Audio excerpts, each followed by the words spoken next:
Y la primera porción es Génesis 3:15. ¿Qué dice Génesis 3:15? Alguien que lo quiera leer en voz alta.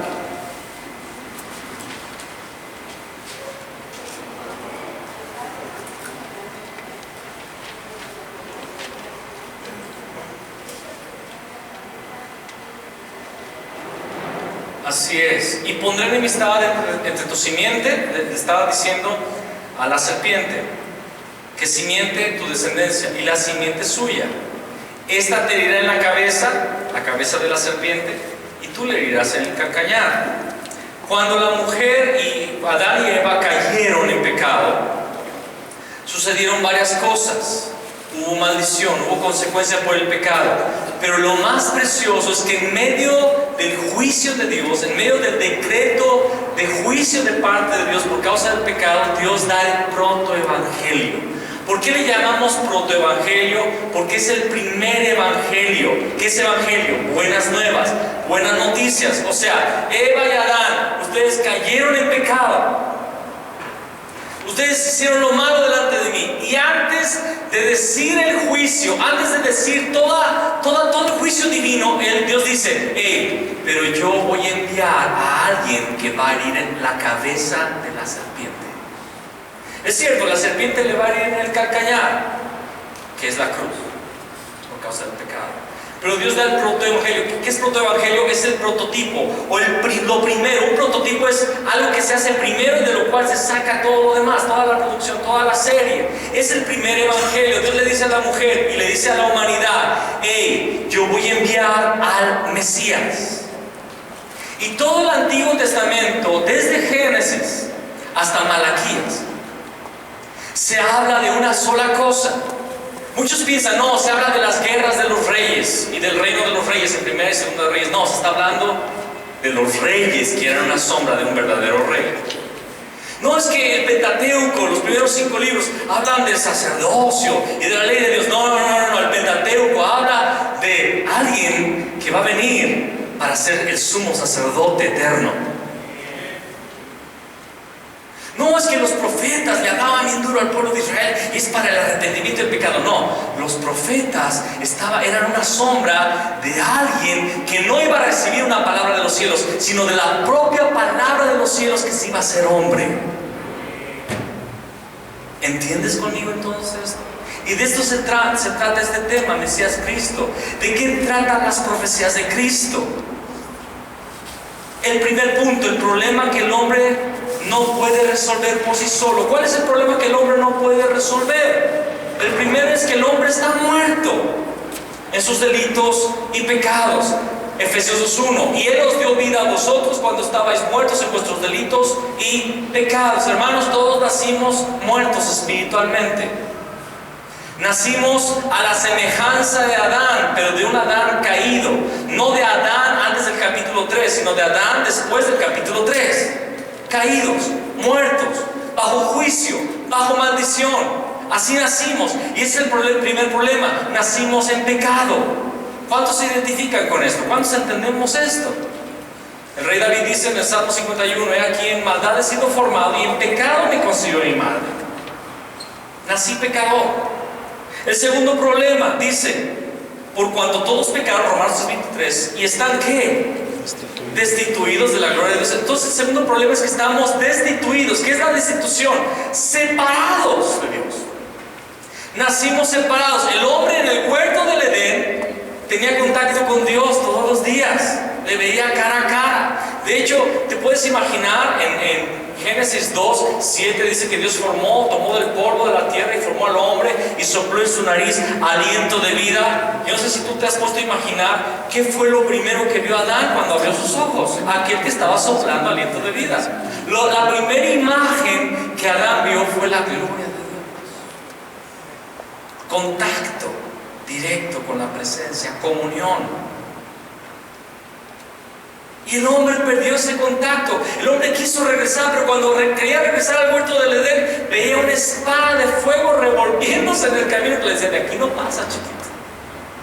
Fuimos destituidos, separados de la gloria de Dios. Ese es el problema. Génesis 3:8 dice la palabra: y oyeron la voz de Jehová que se paseaba en el huerto del Edén, y tuvieron temor. ¿Por qué tuvieron temor? Porque ya no eran hijos de Dios, eran hijos del diablo, como Jesús le dijo a los judíos en Juan 8. En Génesis 3, versículo 8 al 9, no es Adán que busca a Dios, es Dios que busca a Adán.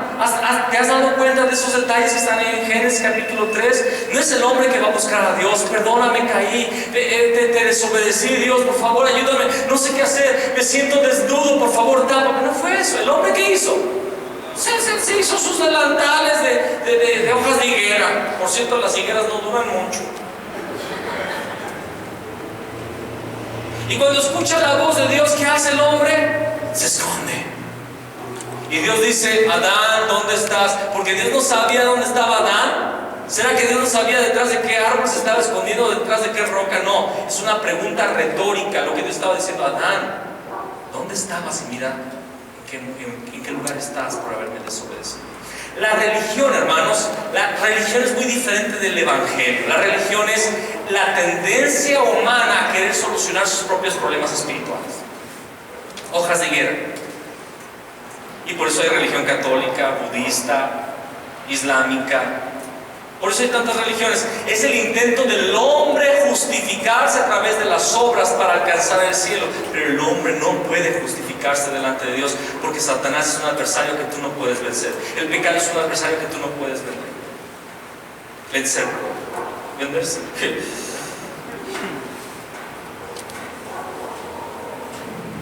¿Cuántos no levanten la mano? Te vas a quemar. Yo, Álvaro, yo soy de esos, ¿no? ¿Cuántos me han dicho: yo ya no quiero pecar, y estás ahí: no, voy a aguantar caes. Porque tu carne, dice la palabra, Pablo dice en Romanos: miserable de mí, ¿quién me librará de este cuerpo de muerte? La carne es venida al pecado. No puedes vencer el pecado. Entonces, ¿qué es el evangelio? Dios sabe que tú no puedes, entonces es Dios el que te busca a ti para salvarte. ¿Y cuál es la solución de Dios? No son buenas obras. Ahora, que Dios preparó buenas obras para que anduviésemos en ellas desde antemano, dice Efesios capítulo 2, versículo 8 o 9. Pero no es por obras. La solución de Dios es el protoevangelio de Génesis 3:15. Voy a enviar a alguien que va a pisar. Dice: esta te herirá en la cabeza. Te va a herir, va a destruir a Satanás. Entonces, el evangelio es ese es el protoevangelio. ¿Y cuál es el núcleo del Antiguo Testamento? El Mesías que había de venir. Todos los libros del Antiguo Testamento, los 30 y... sí, pues se llama el número, son 66 libros, pero 27 del Nuevo. Entonces, ¿cuántos del Antiguo? 39, ¿verdad? Siempre ahí se me hace bolas. Los 39 libros del Antiguo Testamento hablan del Mesías que había de venir, y los voy a repasar rápido. Está en su manual, acompáñenme con su vista, por favor. Génesis 22, del 17 al 18, era la profecía de que el Mesías vendría de la simiente, de la semilla de Abraham. En tu simiente, de tu descendencia serán benditas todas las naciones de la tierra.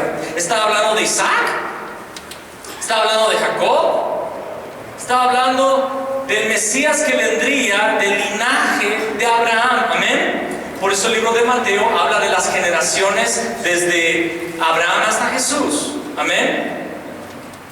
Pocos amenes. Amén. Hermanos, yo quiero ver fresas con crema, no fresas pachurradas aquí. Échale crema aquí, motívense. Y más ahorita que está haciendo calor, ¿sale? No entendieron, pero bueno. Segunda de Samuel 7, versículo 8 al 16. Es cuando Dios le promete a David casa. David había dicho: yo le quiero levantar una casa a Dios. Y Dios envía otra vez al profeta Natán de regreso. Dice Dios que tú no eres el que le vas a edificar casa, sino Dios te va a edificar casa. ¿De cuál casa hablaba? El Cristo, el Mesías. Y luego en Isaías 7:14 es la profecía: y la virgen concebirá y dará a luz un niño, y le llamarás admirable consejero, Dios eterno, Padre eterno, príncipe de paz. Era la profecía de que una virgen iba a concebir. En Miqueas 5:2, la profecía de que saldría de Belén, y tú, Belén Éfrata, pequeña eres entre todas las tribus de Israel, pero de ti saldrá el libertador, el legislador, y va a salir el Mesías de Belén. En Zacarías 11:12-13 es la profecía de que él sería vendido por 30 piezas de plata. Isaías 53, del 1-9, habla de que ese Mesías iba a sufrir y iba a ser sepultado con los ricos. Te encargo que tú lo leas en casa, amén.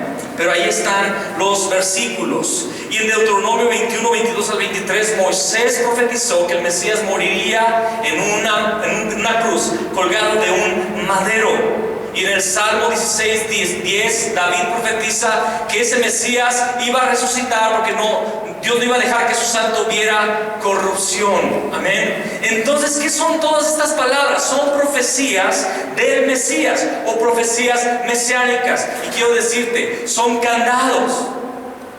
Porque para que haya un Salvador, primeramente tiene que nacer de una virgen. ¿Cuántos saben que en el mundo, alrededor del mundo, hay gente que se dice que es el Mesías, que es el Cristo, que es el Hijo de Dios? ¿Han escuchado de ellos? Hay unos en la parte asiática, en Corea, hay otros en Brasil. Yo estuve ahí, había un gringo que decía que era el Cristo. Y estaba siendo entrevistado por un periodista muy famoso allá que se llama Joe Suárez. Y estaba el cuate vestido de blanco, con una túnica blanca y con un cinto aquí rojo y con una corona de espinas. Estaba ahí y hablando mal portugués, porque los ricos siempre hablan así, cualquier que sea el idioma. Dicen el sillo, ¿verdad? El mesa. O sea, no pueden conjugar bien los verbos. Y así hablaba este supuesto Cristo.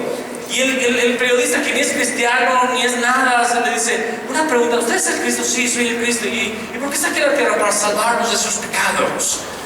Dice: no, es una pregunta, ¿por qué las espinas de su corona nada más pican por fuera y no por dentro? Se estaba burlando. ¿Por qué? Porque no era el Cristo. Para empezar, el Cristo tendría que ser nacido de una virgen, y todo hombre tiene padre y madre. ¿Me explico? Hay unos mesías que dicen que son Cristos, ¿verdad? Ahí en Corea. Solo que el problema es que ellos son coreanos. Y el Mesías tiene que nacer en Belén de Judá. Son candados, ¿me explico? Tiene que ser vendido por 30 piezas de plata. Tiene que morir y ser sepultado en una tumba de ricos. Y tiene que morir en un madero. Y alguien puede decir: bueno, yo soy el Cristo, voy a morir en un madero. Pero el problema es que tienes que resucitar al tercer día. Matarte es fácil, resucitar es matarte. ¿Me explico? Entonces, por eso tú vas a ver en los evangelios que dice: para que se cumpliese la escritura. Tú lo vas a leer: para que se cumpliese la escritura. Jesús estuvo cumpliendo cabalmente cada escritura. Y ese es el centro del Nuevo Testamento, Cristo que vino. En Mateo 1:1 dice que es hijo de David, hijo de Abraham. Cumplió esas profecías. En Mateo 1:18-23 nació de una virgen llamada María, ¿verdad? Que estaba desposada, pero no significa que estaba ya casada, estaba prometida.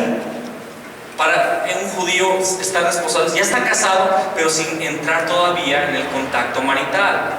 Hay un tiempo de espera. Entonces María era virgen. Y se halló que había concebido del Espíritu Santo. Cumplió esa segunda profecía, ¿verdad? Él fue vendido por 30 piezas de plata, lo dice Mateo 27. Es la sangre del inocente, lo dice Mateo 27:4. Murió en una cruz. Fue enterrada en la tumba de un rico, José de Arimatea, ¿verdad? Una tumba nueva. Resucitó al tercer día. En Mateo 24 dice que los que iban camino de Maús iban platicando lo que acababa de suceder. Se les acerca a Jesús, nada más que medio disfrazado, no se podían dar cuenta que era Jesús. Les dice: ¿de qué están hablando? ¿Eres tú el único extranjero que no sabe lo que sucedió de Jesús, varón profeta? Pensábamos que era la esperanza, el Redentor de Israel, y lo mataron los romanos, y hoy es el tercer día que esto ha acontecido. Pero unas mujeres medio locas han venido a decirnos que resucitó. Y en eso Jesús, bien enojado, dice: Oh, duros, incrédulos y duros de corazón, ¿hasta cuándo van a dejar de creer a los profetas? No era necesario que Cristo padeciese y resucitase de entre los muertos. Y siguen platicando con ellos, y Jesús empieza a exponer todas las profecías del Antiguo Testamento. Y de repente, cuando llegan a Emaús, Él hace como que va más lejos y le dice: ¿por qué no te quedas con nosotros? Ya es tarde. Ok, se queda, se sientan a comer, y de repente, cuando parte el pan, ellos dicen: yo conozco unas manos igualitas. Y se les revela que es Cristo. Ay, me emociono de pensar siempre en eso. Cada vez que soy bien teatrero, pero es porque me encanta la Escritura, porque es una historia viva. Ven que es Cristo. Yo creo que cuando lo parte, como que Jesús está así. Y ellos: Mesías, ¡pum!, desaparecen y se regresan a contar. Y cuando están hablando entre ellos, dicen: ¿no ardían nuestros corazones cuando nos hablaban las Escrituras? Ojalá y tu corazón arda con la revelación que Jesús es el Cristo. No es cualquier palabra la que estamos hablando. No es una técnica de evangelismo, no es una estrategia para hacer crecer tu iglesia. Es el evangelio de los cielos, el evangelio eterno que Dios determinó desde antes de los tiempos. Antes que dijera sea la luz, Dios escribió el evangelio y fue Cristo. Amén. Dale un aplauso al Señor, por favor. Emocionate con la palabra. Emocionate con la palabra. Y en Mateo 26, 64, en Lucas 21, 27, en Juan 14, del 1 al 3, en Hechos 1, 11, nos habla de algo más tremendo. Y esta es la palabra, escúchame, este es el pacto. Dios le dio a Adán y a Eva un pacto. ¿Cuál era? No comas del árbol de la ciencia del bien y del mal. Amén. Amén. Luego Dios le dio un pacto a Abraham. ¿Cuál fue? La circuncisión. Amén. Luego Dios le dio el pueblo, perdón, Dios le dio el pacto a un pueblo, la nación de Israel. ¿Cuál fue? La ley. Amén. Pero la ley hablaba del Cristo. Luego Cristo vino y nos dio un pacto. ¿Y cuál fue ese pacto? Que Él va a volver. Que Él va a volver y que nosotros tenemos que encargarnos de la evangelización mundial. Por eso estamos aquí. No estamos aquí para dar un seminario, estamos por causa del pacto de la evangelización mundial. De hecho, la evangelización mundial no es una estrategia, no es una visión, es un pacto que Dios dejó. Ir y hacer discípulos a todas las naciones, enseñándoles que guarden todas las cosas que os he mandado, y aquí yo estoy con vosotros todos los días hasta el fin del mundo. Mateo 24:14 dice: y este evangelio del reino será predicado a todas las naciones para testimonio, y entonces vendrá el fin. ¿Cuál es el fin? Su segunda venida. Amén. Pero para que Él venga, tiene que cumplirse el pacto de la evangelización mundial. Pero ¿cómo vamos a salir a evangelizar si no conocemos el evangelio? Hermano, ¿cómo que no conocemos el evangelio? Usted está en una iglesia evangélica. ¿No ve que tenemos instrumentos? ¿No ve que tenemos un púlpito y un pastor con canas? Eso es el evangelio. Y nos reunimos. Eso no es evangelio, eso es parte, ingredientes, cosas naturales, características del grupo que se reúne. Pero ¿cuál es el evangelio? El evangelio es una persona, Jesús el Cristo. Amén. Y es una revelación. Y cada vez que yo predico, esta revelación se hace nueva y se hace viva. No es algo que tú aprendes un día y ya dices: ya lo entendí. Es algo que vives entendiendo todos los días hasta que el Señor te llame a su presencia o venga por nosotros juntos. Amén.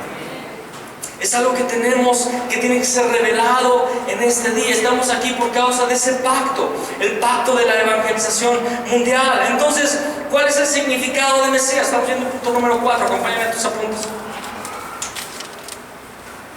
Significado de Mesías. Mesías hebreo, Cristo en griego. Punto número 1 es ungido. Amén. Amén. ¿Qué significa ungido? Vamos a parafrasearlo. Es capacitado por Dios. Amén.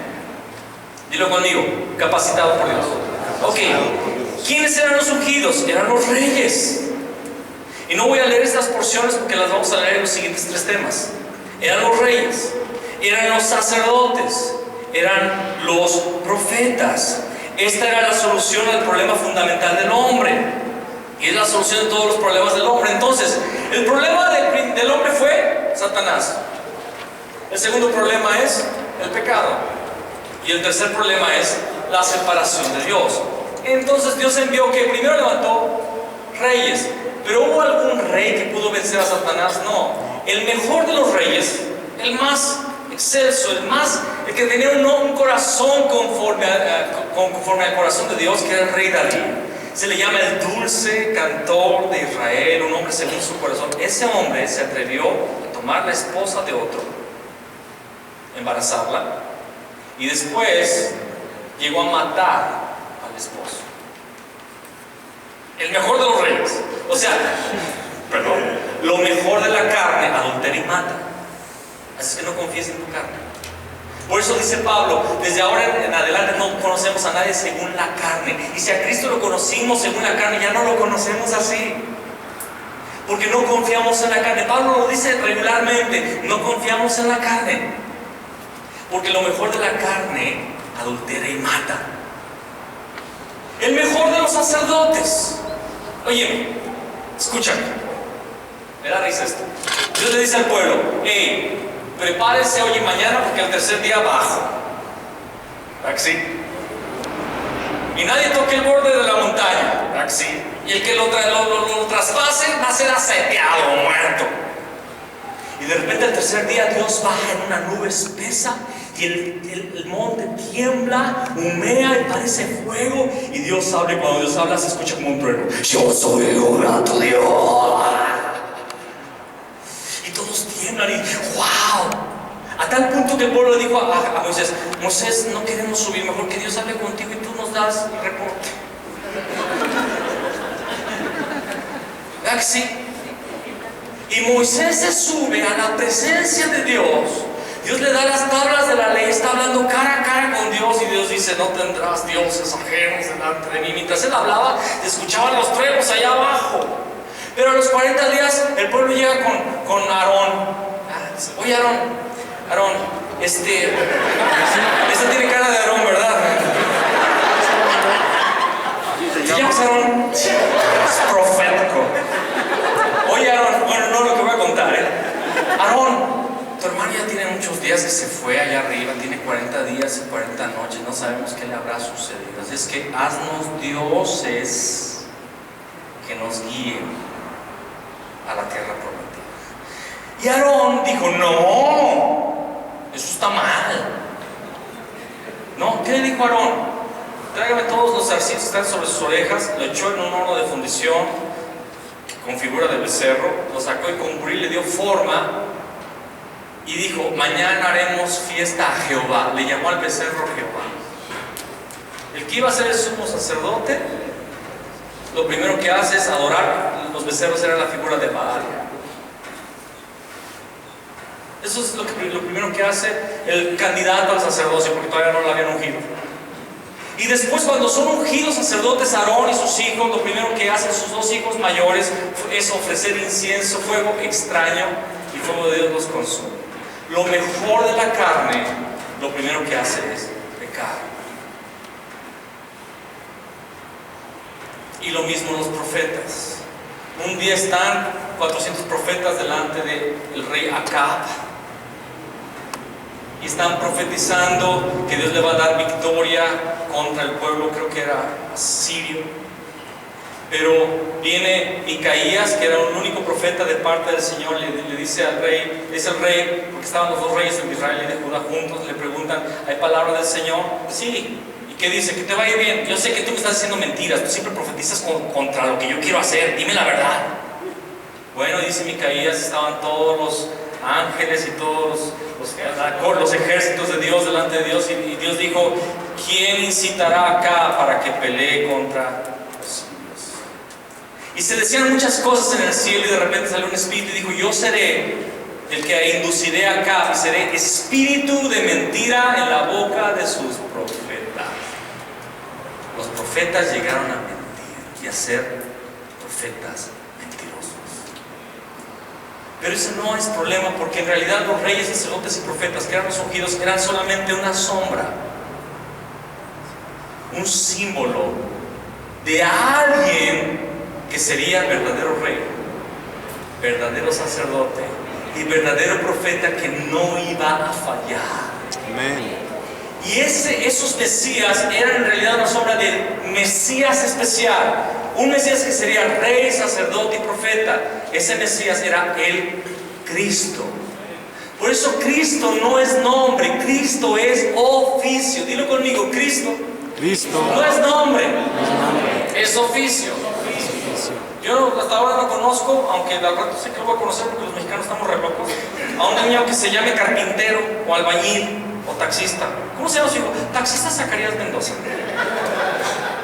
Y tu niña, no, Julieta Panadera Cocinera.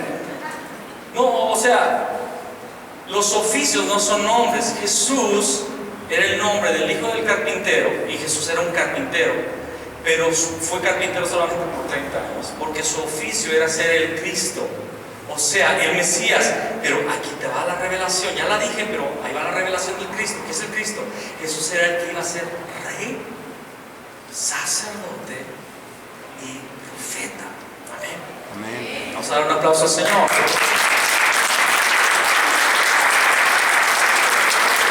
Y pasamos al siguiente tema. Jesús el verdadero rey.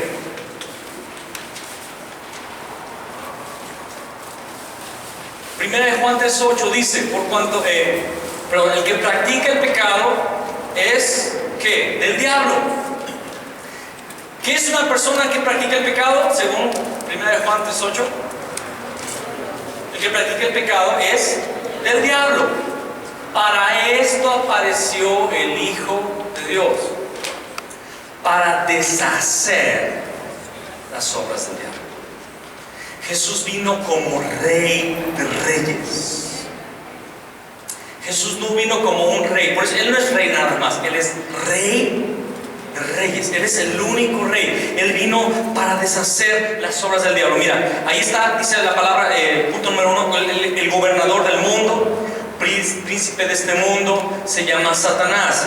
Y en los 3 primeros incisos hay 3 porciones: Juan 12:31, Juan 14:30 y Juan 16:11. ¿Qué es lo que dicen estos pasajes? El primero es cuando Jesús dice: ahora el príncipe de este mundo será echado fuera. Jesús le dijo a sus discípulos: ahora el príncipe de este mundo será ¿qué? Echado fuera. ¿Quién le llama a Satanás príncipe del mundo? El mismo Jesús. ¿Por qué le llama así? Porque Satanás tomó las llaves del reino del mundo cuando engañó a Adán y a Eva. Le quitó el comando, le quitó la jurisdicción del planeta. Y el hombre se hizo esclavo de Satanás, hijo de Satanás, esclavo del pecado. Y Satanás pasó a ser el príncipe del mundo. ¿Qué es un principado? Es quien gobierna. La segunda porción, Jesús también hablando: viene el príncipe de este mundo y él nada tiene en mí. Todos los reyes quisieron vencer a Satanás, todos los sacerdotes, los profetas quisieron luchar contra Satanás, pero el problema es que ellos tenían algo de Satanás en su vida, y era la carne, la tendencia hacia el pecado. Pero Jesús dijo: ahí viene el príncipe de este mundo, él nada tiene en mí. Por eso venció a Satanás como rey, porque Satanás no pudo vencerlo. Juan 16:11 dice: el príncipe de este mundo ha sido ya juzgado. Pero quiero que tú notes, es Jesús mismo que le llama príncipe, ¿ok? Porque él gobierna las tinieblas. 2 Corintios 4:4, ya lo leímos, dice desde el versículo 13: si nuestro evangelio está encubierto, entre los que se pierden está encubierto, en los cuales el Dios de este siglo cegó el entendimiento de los incrédulos, para que no les resplandezca la gloria del evangelio de Cristo, el cual es la imagen de Dios. Ahora, 2 Corintios 4:4, quiero que lo subrayes porque es un versículo bien importante. Quiero que lo analices este versículo. Lo voy a hablar aquí y es un punto fuerte en este momento. Ponme mucha atención, por favor. Espíritu Santo, abre nuestros oídos para entender esto que es tan peligroso. Escúchame, hermano, dice, pero si nuestro evangelio está encubierto, búscalo conmigo, por favor, 2 Corintios 4:4. Búsquelo rápidamente, 2 Corintios 4:4. Dice, pero si nuestro evangelio está encubierto, ¿entre quiénes está encubierto? Los que se pierden. ¿Ah? Entre los que se pierden está encubierto. ¿Quiénes son los que se pierden? Escucha ahí. En los cuales el Dios de este siglo, ¿quién es el Dios de este siglo? Satanás. ¿Qué hizo? Cegó, los dejó ciegos. Cegó el entendimiento de ¿quiénes? Repite conmigo. ¿De quién cegó el entendimiento? Dice allí de los inconversos. Dice allí de la gente que está fuera de la iglesia. No, cegó el entendimiento de los incrédulos. ¿Qué es incrédulo? Aquel que no cree. Y eso es lo peligroso. Podemos creer que creemos sin realmente creer. Y esto es, por eso es tan seria esta palabra. Porque el evangelio se ha perdido en la iglesia. La gente en realidad no cree. Tiene un concepto de un Jesús falso dentro de nuestras filas cristianas. Y por eso muchas vidas no cambian. Por eso gente no puede abandonar el pecado. ¿Sabes que podemos llegar a abandonar el pecado? A través de la obra del Espíritu Santo podemos. Porque Cristo ya lo hizo. No sé, yo entiendo la palabra de la justificación. Somos justificados, pero también podemos llegar a andar en santidad real, no legalista. Porque la ley del Espíritu es superior a la ley mosaica. La ley del Espíritu va más allá. Antes era no adulterarás, ahora ni la mires ni pienses porque ya adulteraste. O sea que la ley del Espíritu es fuerte en extremo. Jesús dijo, si tu justicia no es mayor que la de los fariseos, chupaste faros. En el griego dice eso. Entonces dice, en los cuales el Dios de este siglo cegó el entendimiento de ¿quiénes? Lo voy a parafrasear, aunque no dice eso, pero nada más quiero que tú entiendas mi punto. En los cuales el Dios de este siglo cegó el entendimiento de los que aún vienen a la iglesia y no llegan nunca a creer. ¿Qué es lo que no llegamos a creer? Dice, para que no les resplandezca la luz del evangelio de la gloria de quién? Cristo. Del Mesías, del ungido, del rey, sacerdote y profeta, el cual es la imagen de Dios. Por eso estamos aquí y hemos estado orando en estas semanas en nuestra congregación, imagino que también en la iglesia del Pastor Santina, hemos estado orando por ustedes sin conocerlos. Señor, ábrenos, y digo en plural porque yo también necesito que mis ojos sean abiertos día tras día. Ábrenos los ojos para entender el evangelio. Yo estaba en Argentina. En el mes de noviembre estábamos en Argentina, el pastor y yo, y estuvimos ministrando en algunas ciudades. Y yo estaba hablando con un pastor, Héctor se llama, el pastor de ahí de Buenos Aires. Estaba con el pastor Héctor, un hombre ya grande de edad, cabello blanco, cerca de los 70s. Y después de parte del seminario que habíamos tenido allí 2 días antes, él había escuchado todo este seminario que estamos dándoles en este momento y me dice, yo no estoy entendiendo, pastor, yo creo entender el evangelio, yo toda la vida he predicado la palabra, he predicado la santidad, el arrepentimiento, yo no sé, y así estaba hablando muy honestamente, no estaba hablando con altanería, muy sencillo, muy humilde el hermano, más que el show es de ella, ¿verdad? Show. Y le dije al hermano, es que el evangelio no es algo que se entiende con la mente, es una revelación. Oren para que les sea revelado. Y luego al otro día fuimos a desayunar, a comer, no me acuerdo muy bien. Me dice, pastor, fui a dormir, pero con una inquietud en el corazón, porque yo le decía, Señor, ¿cómo es posible que este jovencito me diga que ore para que tú me reveles el evangelio? Pero yo fui delante del Señor y me levanté a las 4 de la mañana por el Espíritu Santo me despertó y fui y leí los evangelios.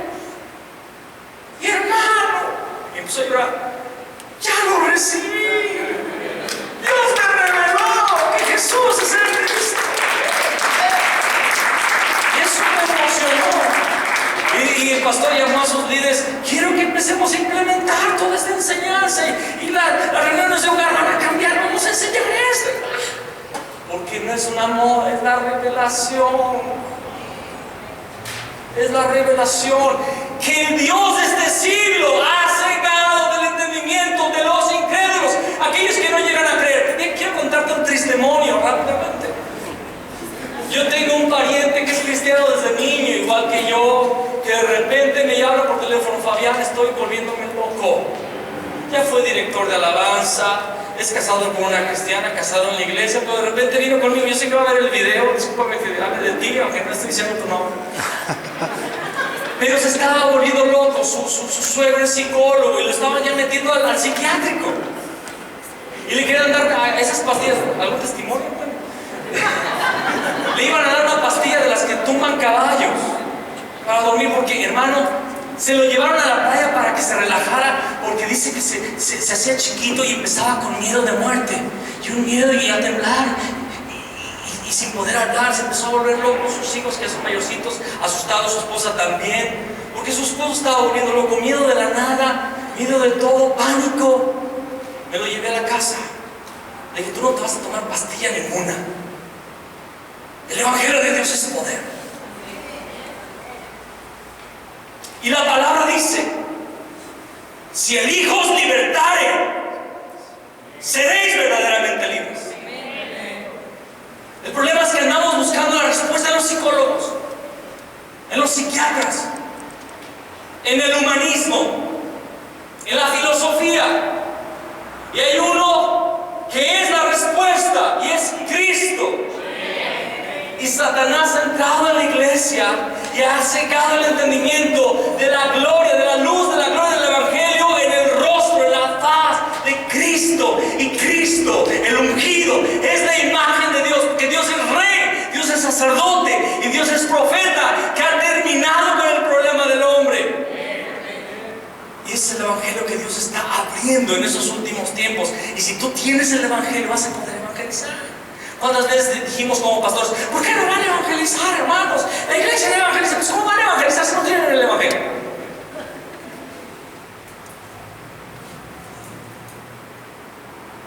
Una vez estaba hablando con un hombre de otra congregación. Se nos está yendo el tiempo súper rápido, pero yo creo que nos vamos a quedar a predicar hasta mañana en la mañana aquí. Dice Toño: no. Y estaba con... ¿qué iba a decir? Amén.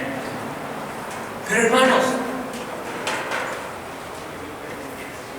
me dijo: estuve en la iglesia y el tema fue precioso, fue tremendo. ¡Wow!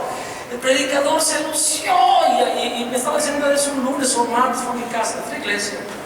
Y es que fue tan impresionante. Por primera vez el Espíritu Santo hizo que me arrodillara y lloré en la presencia de Dios. Fue impresionante. Y pues me dio curiosidad. Le dije: ¿de qué hablaron?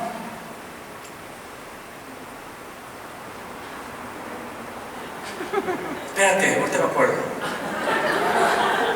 No me acuerdo bien. Y no se acordaba. ¿Sabes por qué?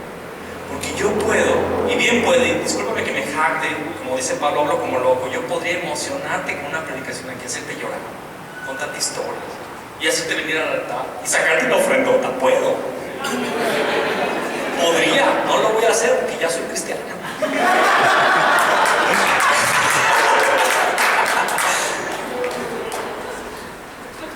Pero tu vida no cambiaría, porque solamente si el Hijo os libertare, seréis verdaderamente libres. Y estuvimos en esos 3 días y lo único que les estuve compartiendo fue el evangelio. Mi hermano no tomó ni una pastilla, el tercer día estaba sanado. Su suegro, que es psicólogo, impresionado, empezó a ir a la oración su suegro. Porque el evangelio es poder de Dios para salvación. El evangelio de Dios es poder para salvación. No importa cuánta gente venga a este lugar, importa cuánta gente es libre realmente por el evangelio. Importa cuánta gente realmente ha caído la venda de sus ojos y puede ver a Cristo. Y que puedan ver a Cristo, no solamente el nombre de Cristo, sino la revelación de que Él es Rey, sacerdote y profeta de los cielos. Amén. Amén. Aleluya. Voy a pasar rápidamente, voy a leer estas porciones rápidamente. Primera de Juan. Bueno, voy a leer rápido. Lucas 4, del 5 al 7. Dice la palabra que Satanás lo llevó a un monte alto y le mostró todos los reinos del mundo y le dijo: todo esto te daré si que mostrarle me adorables. ¿Podría Satanás ofrecerle al Hijo de Dios una oferta como esa si no fuera real? Satanás tiene los reinos del mundo, se los ofreció, pero Jesús dijo: escrito está, al Señor tu Dios adorarás y a Él solo servirás. Él no cayó en el engaño de Satanás. Hermanos, estos temas duran 1 hora, los tengo que dar en 10 minutos, entonces discúlpenme si corro porque se nos está yendo el tiempo. El Rey nos libró de la esclavitud. Primera Juan 5:19 dice: el mundo entero está bajo el maligno. Juan 10:10, esas porciones no están en su manual, las estoy diciendo, apúntela. Dije primera de Juan 5:19 y dije Juan 10:10, no está en su manual, pero es del punto número 2. Juan 10:10 dice: el ladrón no vino sino para matar, hurtar y destruir. Y todos los reinos, todos los gobiernos de la tierra tienen problemas con estos 3 problemas: la muerte, el robo y la destrucción. Irapuato está batallando con la muerte, el robo y la destrucción. ¿Para qué vino Jesús? Para deshacer las obras del diablo.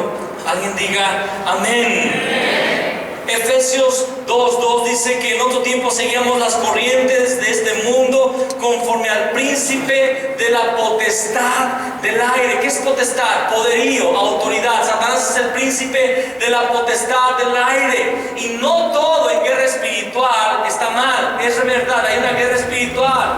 Efesios capítulo 6 dice que las armas de nuestra milicia no son carnales sino poderosas en Dios para la destrucción de, eso está en 1 Corintios, para la destrucción de fortalezas. Pero Efesios 6 dice que nuestra lucha no es contra sangre y carne, sino contra principados y potestades, contra huestes espirituales de maldad en las regiones celestes, en los ambientes celestiales se mueve la potestad del diablo y nosotros corríamos en esa corriente. Pero Él vino para deshacer todo eso, porque Él vino como Rey. Eso lo solucionó el Padre cuando lo profetizó en Génesis 3:15, hablando del Mesías que iba a aplastar la cabeza de la serpiente. Hebreos 2:14 y 15 dice, vamos allá porque se me va. Hebreos: por cuanto los hijos participaron, ¿verdad? Dice, así que por cuanto los hijos participaron de carne y sangre, Él también participó de lo mismo para destruir por medio de la muerte al que tenía el imperio de la muerte, esto es, al diablo. Versículo 15, y librar a todos los que por el temor de la muerte estaban durante toda la vida sujetos a servidumbre. Analiza estos 2 versículos, son poderosos. Dice, así que por cuanto los hijos, ¿quiénes son los hijos? Todos nosotros, desde Adán, participaron de carne y sangre. Todos tenemos una carnita, ¿verdad que sí? Y sangrita. Algunos tienen más sangre que otros. Él también participó de lo mismo. Efesios 2, el Hijo se hizo hombre, ¿verdad? O Juan 1:14, y el Verbo se hizo carne y habitó entre nosotros y vimos su gloria. Amén. Pero Hebreos 12 dice, Él también participó de lo mismo para, ¿qué dice allí? Para destruir por medio de la muerte al que tenía el imperio de la muerte, esto es, al diablo. ¿Qué significa esto? Jesús, dice la palabra, que fue tentado en todo. ¿Qué pecados, qué tentaciones has tenido? Jesús también las tuvo. Muchas veces pensamos, es que Él era Dios. Efesios 2 dice que Él se despojó de su divinidad. Él tenía las mismas tentaciones. Él pudo haber pecado igual que todos nosotros, pero Él se hizo hombre para vencer el pecado en carne y darnos su victoria. Y librar a todos los que por el temor de la muerte estaban toda la vida sujetos a servidumbre. El temor básico, primordial del hombre, primario, es la muerte, morir. Pero Él destruyó el temor de la muerte. Alguien diga amén. Colosenses 2:15, esa está preciosa. ¿Cuántos se la saben?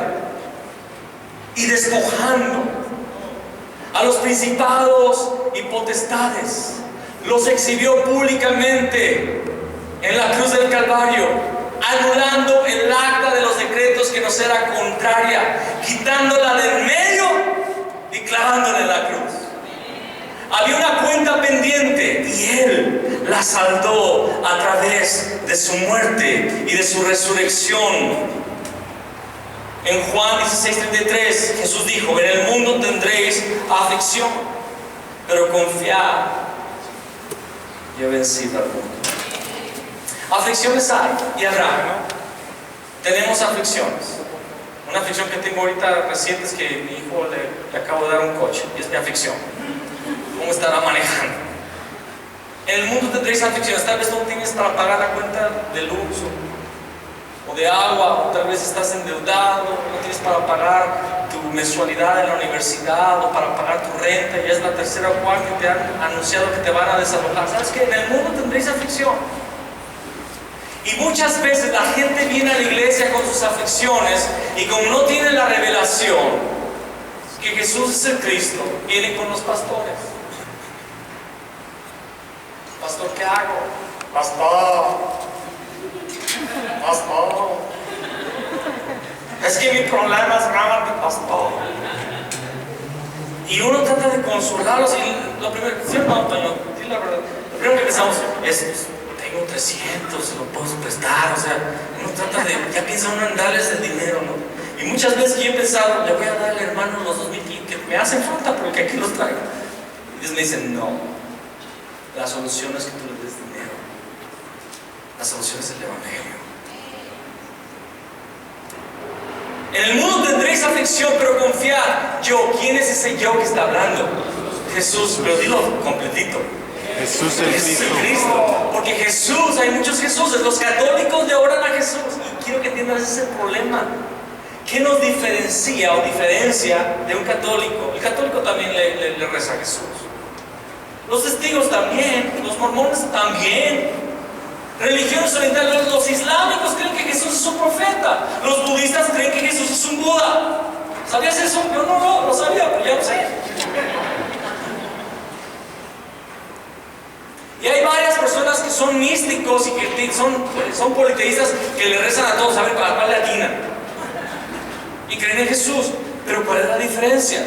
Es que ellos tienen a un Jesús idolátrico, a un Jesús milagrero, a una lámpara de Aladino que está allí para resolver sus problemas, sus ambiciones, sus deseos. Y Jesús no es eso. Jesús no te garantiza que no va a haber enfermedad, aunque Él es nuestro sanador, Jehová Rafa. Jesús no te promete que no va a haber enemigos que te van a derrotar o te van a vencer en algún momento, pero Él es Jehová Nissi, nuestra bandera, nuestra victoria, nuestro estandarte. Pero Él sí promete: en el mundo tendréis aflicción, pero confiad, yo he vencido al mundo. Si no puedo pagar la deuda en el banco, me voy a la cárcel, gloria a Dios. Y hasta me dan gratis de comer.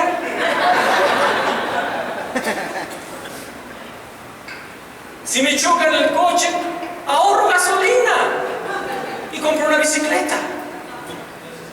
Hago ejercicio. Si me desalojan de mi casa, me voy a vivir debajo de un árbol, en una casa de campaña, y ya no pago renta. Me baño en el río. Te ríes, pero muchos. Hebreos capítulo 11 habla de los seres de la fe que se estuvieron escondiendo en cavernas, vestidos con pieles de animales, porque ellos esperaban por una patria. Amén. Pero porque cuando tú lees el contexto de Hebreos 11, que no es nada más de la fe como la entendemos, habla de la fe en el Mesías que había de venir. Amén. Ellos creían que Dios iba a enviar al Mesías. Ellos entendían el Evangelio que la iglesia ha perdido. Colosenses 1:13 dice: el cual nos ha librado de la potestad de las tinieblas y trasladado al reino de su amado Hijo. Amén. Jesús es el verdadero Rey. En Zacarías 9:9 y Juan 12, apunta ahí Juan 12, del 12 al 16, Punto número 4, Jesús es el verdadero rey, inciso 1 o inciso A, está Zacarías 9:9, apunta Juan 12, del 12 al 16, porque Zacarías 9:9 es la profecía de que él iba a entrar a Jerusalén montado en un pollino, hijos de asna, amén. Y en Juan 12, del 12 al 16 es el cumplimiento, Jesús entró a Jerusalén montado en un burrito, amén. Y la gente empezó a proclamar ¿qué? Hosana al rey de Israel, hosana en los cielos más altos, bendito el que viene en el nombre del Señor. Y aunque ellos pensaban que venía como un rey político, no entendían que venía como el rey espiritual, no estaban tan desatinados en su declaración. Los fariseos le dijeron, ¡cállalos! Y él dijo, si los callo, las piedras van a gritarlo, porque él es el rey de toda la tierra, amén. Y bueno, todas las porciones que están allí hablan del rey, que él vendría a reinar. Apocalipsis 17:14, que es la última porción, dice, pelearán contra el cordero. Pelearán contra el cordero, pero ¿qué va a pasar? Y el cordero los vencerá. ¿Por qué? Porque él es el Señor de señores y el Rey de los reyes. Hermanos, el mundo va a querer pelear contra ti, va a estar peleando, pero ¿sabes qué? Ya venció. Él es rey. Y él ya venció a Satanás. Tus problemas entonces, escúchame lo que voy a decir, la siguiente frase: tus problemas ya no son problema en Cristo Jesús. Tus problemas ya no son problema. Una mujer decía, hermano, usted predica que el problema ya no es problema, pero el problema sí es problema. No lo estás entendiendo. No estamos enajenándonos y haciéndonos los que no hay problema. No, sabemos que hay problemas, pero ya no es problema, porque estamos en Cristo, porque Él ya venció. Pasa al siguiente tema, pero te voy a pedir un favor, ponte de pie rápido para despabilarte.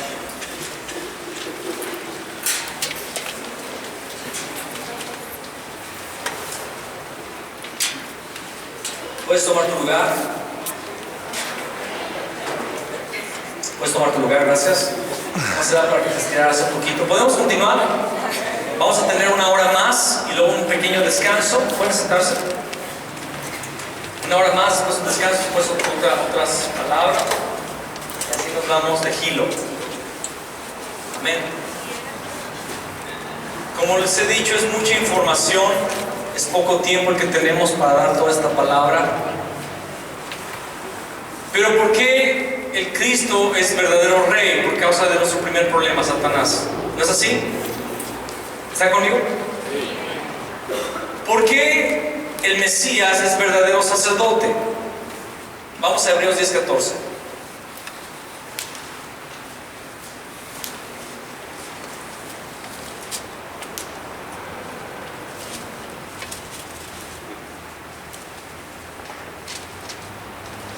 Dice allí, porque con una sola ofrenda hizo perfectos para siempre a los santificados. Con una sola ofrenda. ¿Cuántos han leído todo Éxodo, Levítico, Números, Deuteronomio? ¿Cuántos han leído? ¿Cuántos se han aburrido cuando escuchan o han leído? Entonces el becerro lo vas a degollar y vas a quitar los riñones con su parte, la grosura, y junto con las patas las vas a quemar, y estás leyendo ahí, lo repite. Y el cordero tiene que ser así, el macho cabrillo, y lo vas a dar con obleas de harina de trigo, con un cuarto de hin de aceite y con un hin de vino para libación.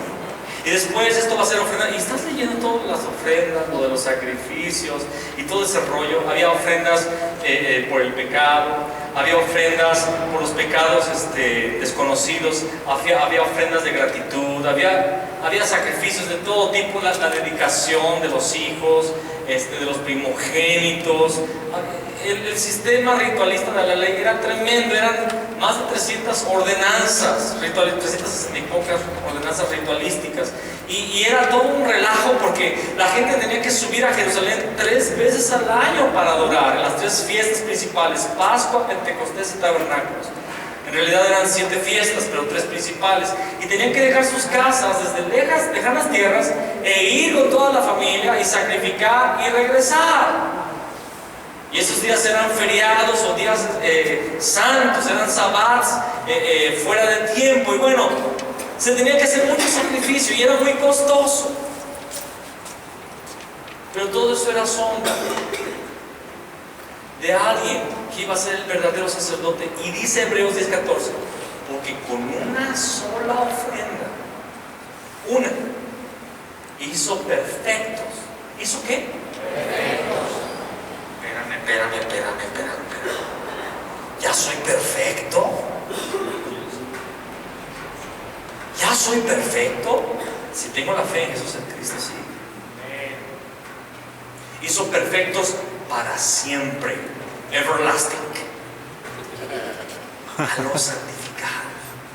Él es el sumo sacerdote que entró al lugar santísimo celestial. Romanos 3:10 dice: no hay justo ni aun uno, por eso eran los sacrificios.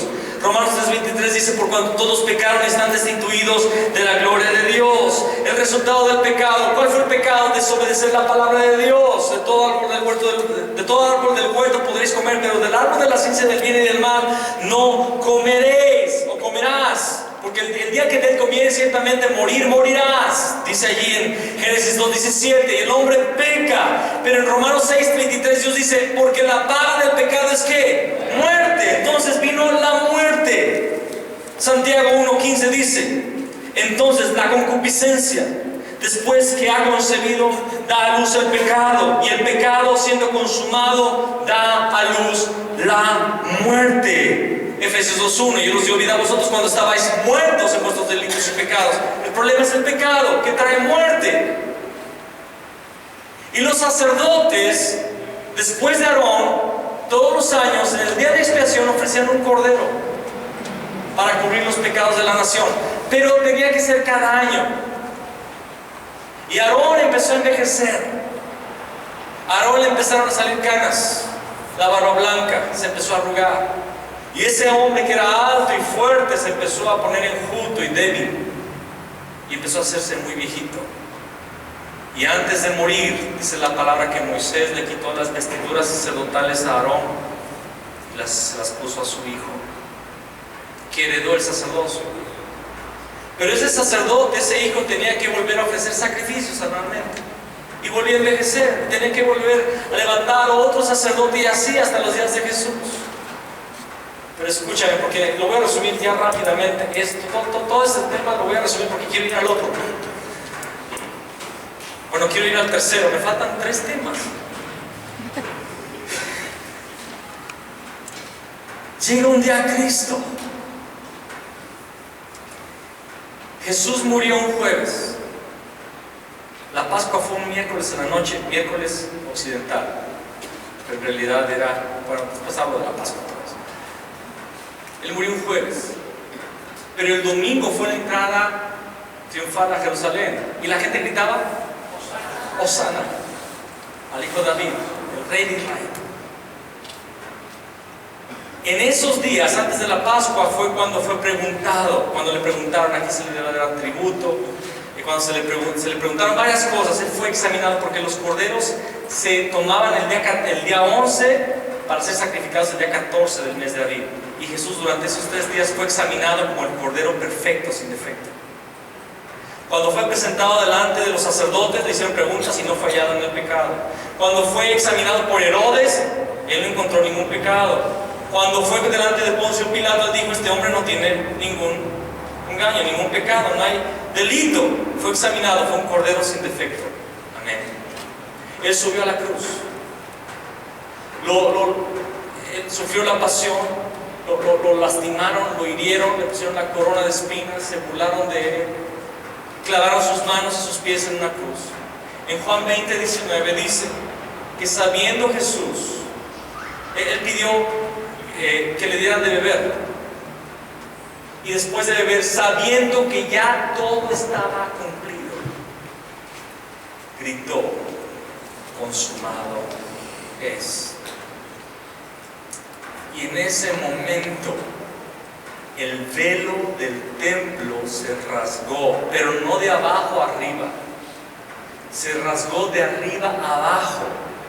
Con esto estaba Dios señalizando que no era el hombre que había conseguido entrar a la presencia de Dios, era Dios que había conseguido que el hombre entrara a su presencia, porque con una sola ofrenda hizo perfectos para siempre a los santificados, porque Él no es un sacerdote, Él es el verdadero sacerdote, no según el orden de Aarón, que era de la tribu de Leví, sino según el orden de Melquisedec, porque Jesús es de la tribu de Judá. Sacerdote para siempre. Hebreos 7 lo habla. Hubo un cambio de sacerdocio, y porque hubo un cambio de sacerdocio, hubo un cambio de ley, y ya no tenemos que guardar la ley mosaica, que era una sombra. Tenemos que estudiarla, claro que sí, pero ahora tenemos el cuerpo que es Cristo, sumo sacerdote. Él es el Mesías, sumo sacerdote. Y luego sigue el siguiente tema, que también se los voy a dejar de tarea, que dice Jesús el verdadero profeta. Dice la palabra, no lo vamos a leer todo, simplemente ese tema se va a quedar de tarea. La palabra dice en Juan capítulo 1, versículo 1, en el principio, ¿qué? Era el verbo, y el verbo estaba con Dios, y el verbo era Dios. Y luego el versículo 14 dice, y el verbo se hizo carne y habitó entre nosotros. Y dice 1 de Juan, y vimos su gloria, gloria como del unigénito del Padre, lleno de gracia y de verdad. Juan dice, lo que vieron nuestros ojos y tocaron nuestras manos, tocante al verbo de vida, anduvieron con el verbo.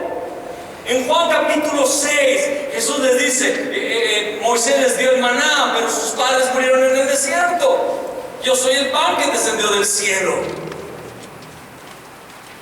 Vienen a mí por la comida que les di, pero no busquen la comida que perece, sino la que a vida eterna permanece. Y les dice, el que no come mi carne y bebe mi sangre, no tiene vida. Y dicen, ¿qué? Caníbal. Y dice que desde ese momento muchos de los que le seguían ya no quisieron andar con él. Y Jesús, que era colérico, voltea con sus discípulos y les dice, ¿también ustedes quieren dejarme irse?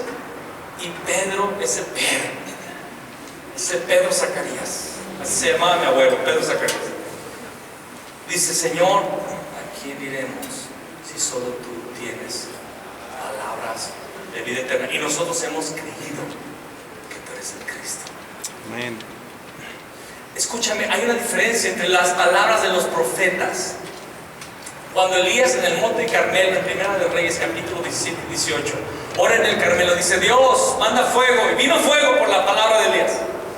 Dice la palabra en Santiago 5:7, Elías era un hombre sujeto a pasiones semejantes a las nuestras, pero oró fervientemente para que no lloviera, y no llovió por 3 años y medio, y luego oró para que lloviera, y llovió. Tenía la palabra de los cielos. Elías decía, que se cierre el cielo, y se cerró. Elías dijo, que se abra el cielo, y se abrió. Los profetas tenían una palabra de autoridad, una palabra de poder que hacía que la nación se volviera a Dios, pero tenían la palabra. Jesús fue diferente. Él era el verbo que era en el principio con Dios y que era Dios, y ese verbo se hizo carne. Y cuando Jesús hablaba, no hablaba las palabras del cielo, Él era la palabra del cielo expresada en carne. Amén. Él es verdadero profeta. Por eso dice Juan 14:6, yo soy el camino, yo soy la verdad, yo soy la vida, y nadie viene al Padre si no es por mí. El que guarda mis palabras, mi Padre le honrará, y vendremos a Él y haremos en Él morada. La palabra de Cristo mora en vuestros corazones, dice Pablo. Amén, porque Cristo es la palabra, porque Cristo es el profeta, es el heraldo. En Juan capítulo, creo que es 14, dice ahí Jesús, yo ya me voy, a donde yo voy ustedes no pueden ir. Señor, ¿a dónde vas? Ustedes no saben a dónde voy. Pero ustedes saben a dónde voy y conocen el camino. Y Tomás dice, Señor, ni sabemos ni a dónde vas, ni sabemos el camino.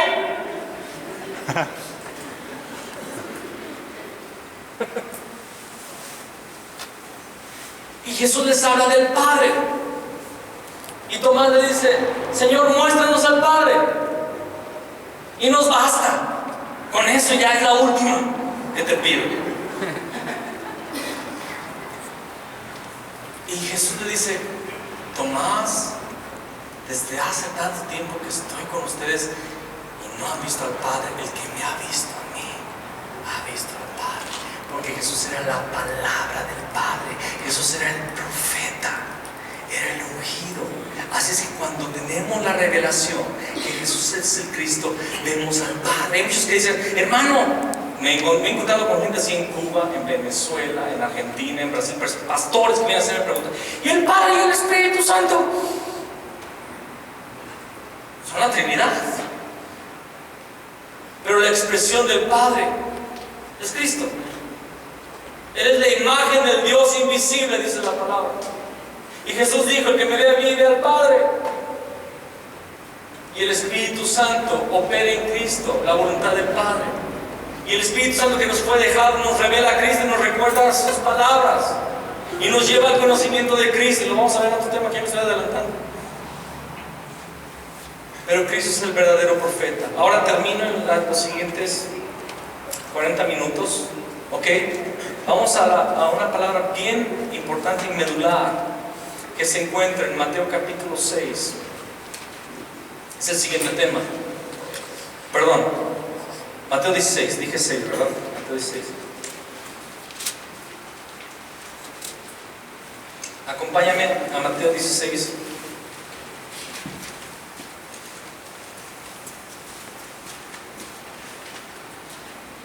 Cuando tengas di amén. Cuando tengas di arriba el león.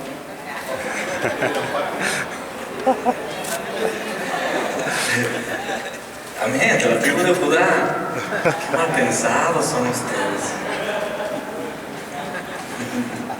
Ok, vamos a leer ahí Mateo 16 a partir del versículo 13. Dice: viniendo Jesús a la región de Cesarea de Filipo, preguntó a sus discípulos diciendo: ¿quién dicen los hombres que es el Hijo del Hombre?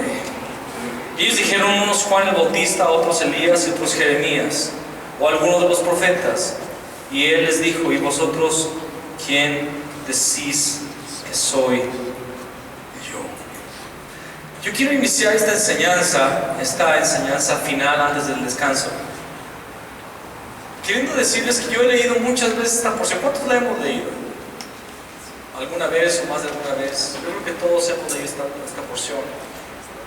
Y esta escritura la hemos usado muchas veces para tratar de convencer a un católico de que Pedro no es la roca.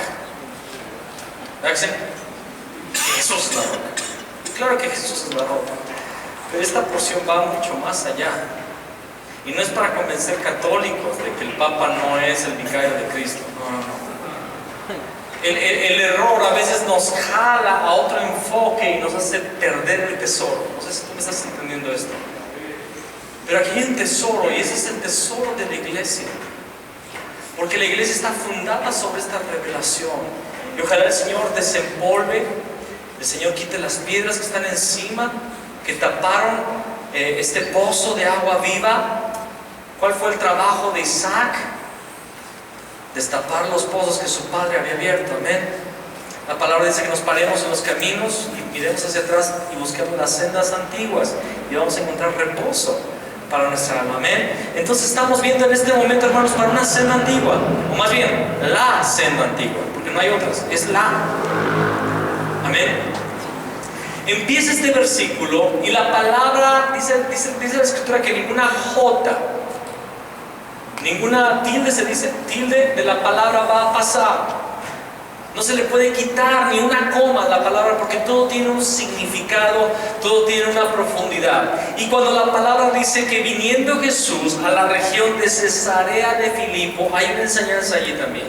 Ya, para empezar, ¿por qué la palabra habla de Cesarea de Filipo? ¿Por qué dice la palabra que Jesús llega con sus discípulos y hace la aclaración o da el detalle? Y llegaron a Cesarea de Filipo. Bueno, y estamos hablando de la nación de Israel. Israel tiene nombres hebreos, nombres judíos. Betel es un nombre judío. Belén es un nombre judío, ¿verdad? Judá es un nombre judío. Kiriat Jearim y otros nombres son nombres de la región. Hebrón es un nombre judío que se le dio. Hebrón es el nombre que se da a un cerro que se llamaba antes Kiriat Arba. Kiriat Arba era el nombre que los filisteos le daban a esa región que era Gad, era el lugar de los gigantes. Y cuando llegan los judíos a través de Caleb y conquistan esa tierra, ahora se llama Hebrón. ¿Me explico? No sé si me doy a entender. Eran nombres que la nación conquistadora le había dado a su tierra. Hebrón era un nombre judío que se le dio a una ciudad que se llamaba Kiriat Arba. Bueno, ahora estamos en una región que es israelí, pero con un nombre o con dos nombres romanos. Cesarea de Filipo. ¿Por qué? Porque Israel ya no tiene gobierno propio o ya no es autónomo. Israel está debajo de un imperio llamado el Imperio Romano, y quien reina en Roma es el César. Y el gobernador en esa época es Filipo de Edom, Herodes Filipo. Y entonces lo que hacían los conquistadores para avergonzar a las naciones subyugadas y para mostrar su poder era cambiar los nombres, cambiar su identidad.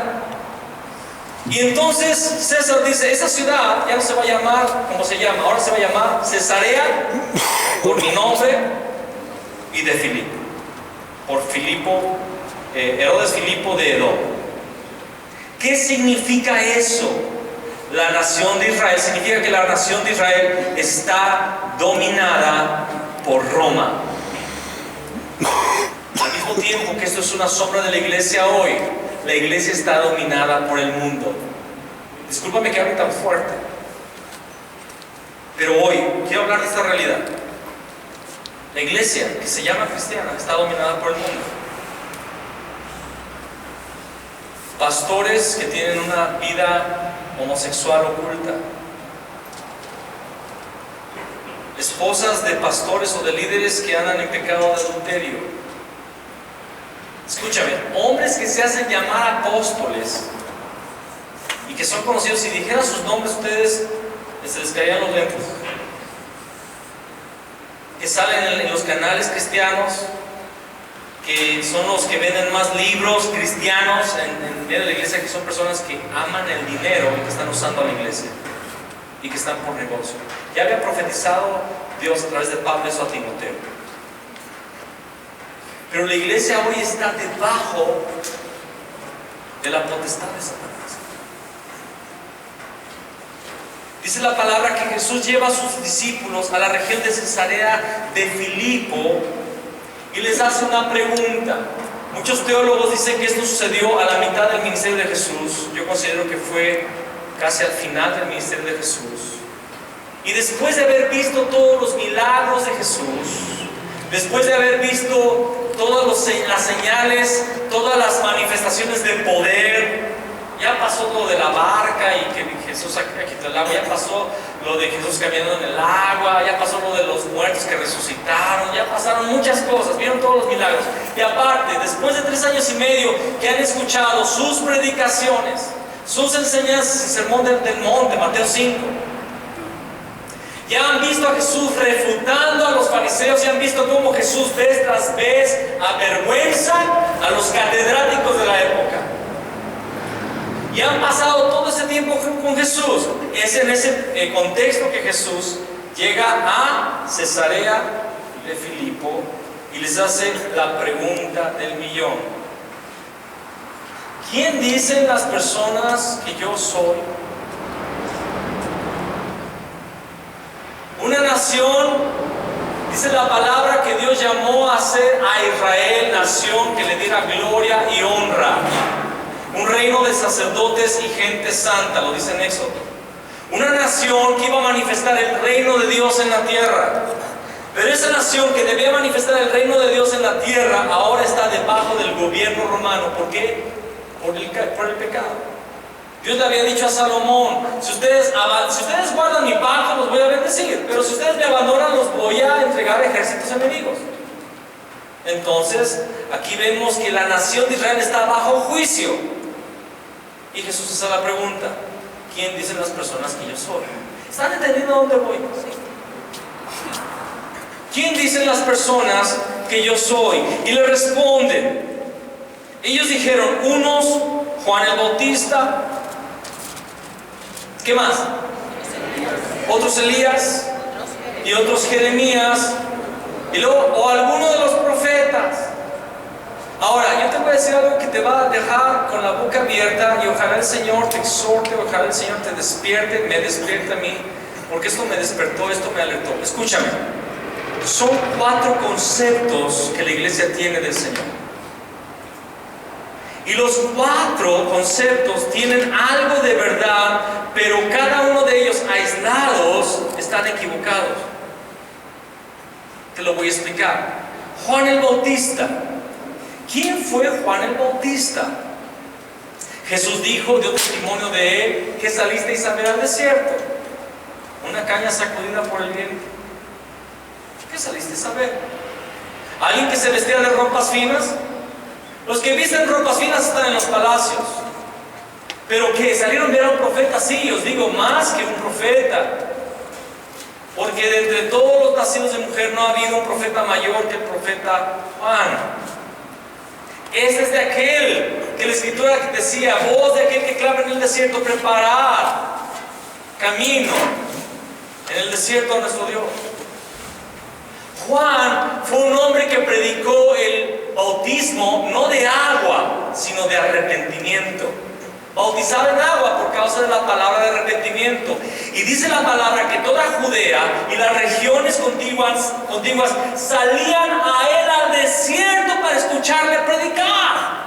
Escúchame, ¿qué predicador te hace salir de tu camita y de tu casita con aire acondicionado para que te vayas a un desierto donde no hay sombra, ni agua, ni comodidad para escuchar por 2 horas un mensaje diciéndote, pecador, arrepiéntete?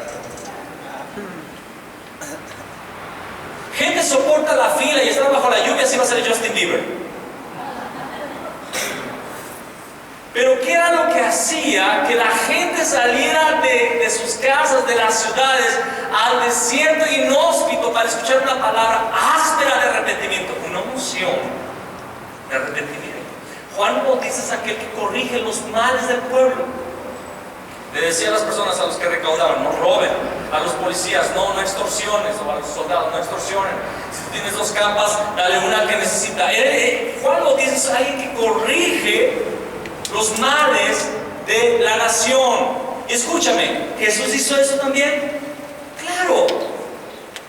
Claro que sí. Pero hoy en día la iglesia, hay una parte de la iglesia, un sector de la iglesia que tiene ese énfasis, corregir los males. Y escuchamos en los púlpitos, tenemos que tener jóvenes abogados para que haya jueces, para que haya gobernantes y legisladores que gobiernen en justicia, para que haya justicia y equidad en nuestra ciudad, en nuestra nación. La iglesia tiene que ser una iglesia de justicia y que los huérfanos no sean desatendidos, que las viudas, que los hospicios, que... Y la iglesia empieza a irse en ese énfasis de corregir las injusticias. ¿Pero Jesús es eso? No. Y la iglesia que lo hace, qué bueno que lo haga. Si estás estudiando leyes para ejercer justicia y derecho, amén, pero ese no es el evangelio. Eso es parte. Unos dicen que Juan el Bautista, otros dicen que ¿qué? Que Elías. ¿Quién fue Elías? Fue el profeta que demostró mayor poder en el Antiguo Testamento. Hizo caer fuego del cielo. Alguien dirá Eliseo. Sí, Eliseo recibió la doble unción, pero el primero a mostrar poder fue Elías. Y entonces hay una iglesia que está atrás de las señales, de los milagros y de los prodigios. Y entonces todos queremos la unción, y noches de unción, noches de sanidad, noches de milagros, noches de profecía, y noches de... ¿Y por qué noches? Porque en el día no podemos venir a la iglesia, ¿verdad? Entonces todas noches. Y entonces la iglesia está atrás de los milagros, de las sanidades, y cuando se resucita un muerto, ¡wow! En Lakeland, allá en Estados Unidos, empezaron a ver milagros y de todo el mundo fueron allá a ver los milagros. La iglesia que tiene hambre y sed de lo sobrenatural. ¿Jesús hacía milagros? Claro. ¿Resucitó muertos? Obvio. Pero eso es Jesús. Si en tu iglesia hay milagros, si en tu iglesia hay señales, gloria a Dios, es parte del Evangelio, pero no es el Evangelio. Y en muchas iglesias, si no hay señales, si no hay milagros, la reunión no estuvo buena. Hoy como que la reunión estuvo medio agitada, pastor. Pues es que no cantaron la de Rey de Reyes.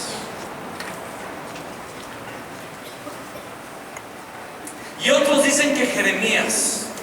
¿Quién fue Jeremías? Dice la palabra que Jeremías lloraba por las viudas y los huérfanos de Israel. Es un corazón que se contrista y se quebranta por los desfavorecidos, los desayunadores, los orfanatos, los asilos y tantas otras formas de ayuda social. Y Jesús cuidaba de las viudas, cuidaba de los huérfanos, alimentaba a los hambrientos, daba a los pobres. Vemos en el contexto que daba dinero a los pobres, ¿sí? Pero ese es el Evangelio. Esa es la opinión de la gente acerca de Jesús. Y la iglesia también hoy, hay iglesias que se dedican a la obra social, a la filantropía. Y eso está mal. No estoy diciendo, hermanos, nadie me malinterprete. Yo no estoy diciendo que esos rasgos, esas arestas, esas facetas del Evangelio no sean cosas que debemos practicar. Amén. Si tú tienes una carga, si Dios te ha dado una dirección, hazlo. Pero escúchame, eso no es el Evangelio. Esa es una de las manifestaciones, pero no es el Evangelio. Jesús les hace la pregunta entonces: ¿quién decís vosotros que yo soy? Y Pedro responde. Respondiendo Simón Pedro dijo, ¿qué respondió?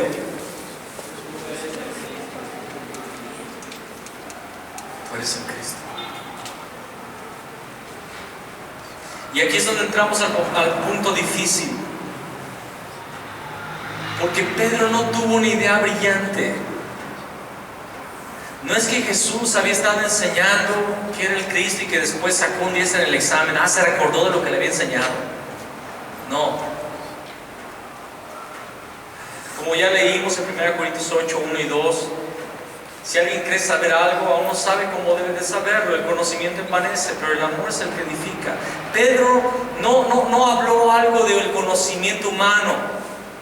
Pedro dijo algo revelado por el Padre. Fue un milagro de revelación. Y nosotros hoy, la iglesia de Irapuato, Dunamis o Dunamis, siempre se me confunden el acento, necesita esta revelación. Pastor Antonio, lo respeto, lo amo, lo conozco desde hace 30 años. Oro para que usted reciba la revelación de los cielos. Hermanos, este no es un tema, es el tema de la Biblia. Jesús hace la pregunta más importante. Mira, las preguntas que le hagamos al Señor son interesantes, son importantes, pero lo importante no es lo que le podemos preguntar, sino lo que Él nos pregunta. ¿Y ustedes, quién dicen que yo soy? Y te hace la misma pregunta el Señor en esta tarde, a los pastores, a los congregantes, al liderazgo, al equipo de servicio. La pregunta más importante es, después de no sé cuántos años tengas en la iglesia, yo tengo toda la vida, cuántos seminarios, cuántos estudios, cuántos institutos, sé que aquí hay instituto y qué bendición. Después de haber estudiado tantas cosas, ok, ya estudiaste, ya has investigado, pero ok. La pregunta es, ¿quién soy para ti? Porque para muchos no ha cambiado Jesús de aquel que me enseña arrepentimiento y tengo que vivir en santidad y golpes de pecho y dejar de hacer lo malo y dejar de pecar. Juan Bautista. O Elías, no, es que quiero ver poder, quiero ver milagros. O Jeremías, compadecerme por el mundo. O alguno de los otros profetas que hablaba de todo tipo de enseñanza, otras ramas de enseñanza, estudio teológico, estudio bíblico, doctrina. Yo soy muy abocado al estudio, me encanta el estudio. Me encanta estudiar la palabra en el hebreo, en el griego, y ver el contexto histórico y meterme. Ya estoy a punto de descubrir de qué color son las uñas del anticristo. Pero ese es el sesgo de algunos de los profetas. Pero, a ver, muchachos, ver si entendieron, a ver si les fue revelado. ¿Quién dicen ustedes que soy yo? Y Pedro, el alocado, el que primero actúa y después piensa. En ese momento dice, tú eres el Cristo, el Hijo del Dios vivo. Y en ese momento Jesús dijo, yes, yes. Bienaventurado eres, Simón, hijo de Jonás, porque no te le reveló carne ni sangre, sino mi Padre que está en los cielos. Por fin diste una, Víctor. Por fin entendiste el asunto. El asunto no es si yo sano. Escuchen lo que voy a decir. El asunto no es si hay sanidades. Gloria a Dios. El asunto no es si implementamos justicia. Gloria a Dios si lo logras hacer. El asunto no es si levantas un desayunador o si tienes una doctrina muy buena. El asunto es si te ha sido revelado que Jesús es el Rey que vence a Satanás. El sacerdote que ya pagó con una sola ofrenda nuestro pecado y nos hizo perfectos. Y el profeta que abrió el camino para reconciliarnos con Dios. Bienaventurado eres, Simón, hijo de Jonás, porque tuviste la revelación. Y cuando tenemos la revelación, todo cambia. Mira lo que sigue diciendo Jesús. Esta es doctrina de Cristo. Amén. Esta es enseñanza del Hijo de Dios. Él dice, y yo también te digo que tú eres Pedro, y sobre esta roca edificaré mi iglesia, y las puertas del Hades no prevalecerán contra ella. Y a ti te daré las llaves del reino de los cielos, y todo lo que atares en la tierra será atado en los cielos, y todo lo que desatares en la tierra será desatado en los cielos. Jesús es el verdadero profeta. Jesús es el verdadero profeta. Dice Hebreos 10, del 19 al 20. Así que, hermanos, teniendo libertad para entrar en el lugar santísimo por la sangre de Jesús Cristo, por el camino nuevo y vivo que Él abrió a través del velo, esto es, de su carne.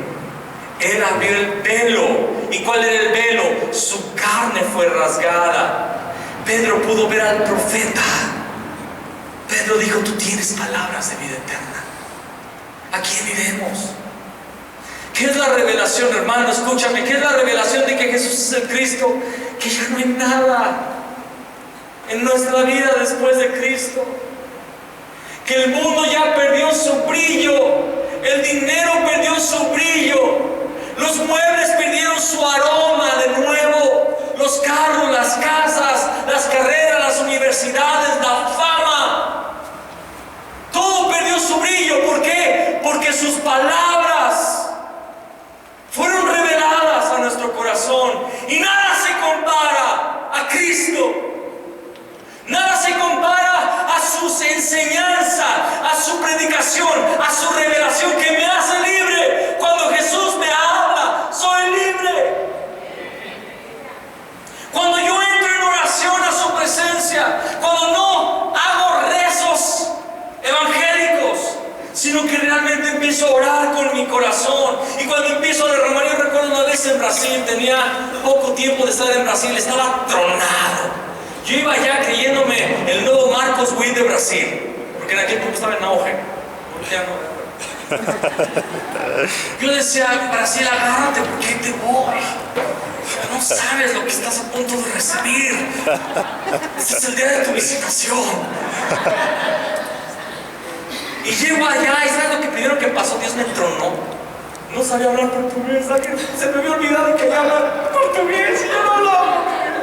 Entonces cuando empiezo a cantar la alabanza cometí tantos errores que la gente en lugar de meterse en la presencia se reía.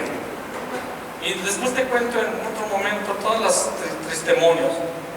Pero llegó un punto después de meses en una conferencia que todos se habían ido, apagaron las luces del púlpito. Era una conferencia a nivel regional en todo el sur de Brasil. Yo era el director de la alabanza y todo había sido horrible. Y todos se fueron al restaurante de la congregación y yo me quedé allí sentado, frustrado, tronado. Y de repente alguien puso un CD de adoración y en ese momento empecé a llorar y a quebrantarme y a llorar y a llorar y a llorar. ¿Cuántos han llorado en la presencia de Dios? Como Ana, la madre de Samuel, que parecía borracha. Él le dijo: digiere tu vino, mujer. No estoy ebria, sino que soy una mujer acongojada de espíritu. Y estaba ahí también acongojado, quebrantado en mi espíritu, y estaba llorando.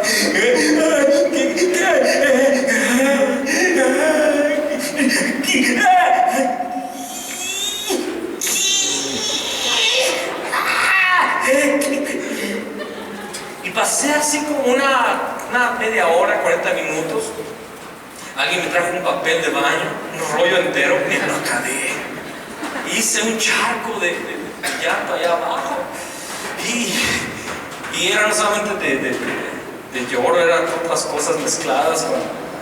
Estaba llorando y después de un rato empecé a sentir algo muy padre. Empecé a sentir al Espíritu Santo bajar y abrazarme. Y empecé a seguir solucionando, así.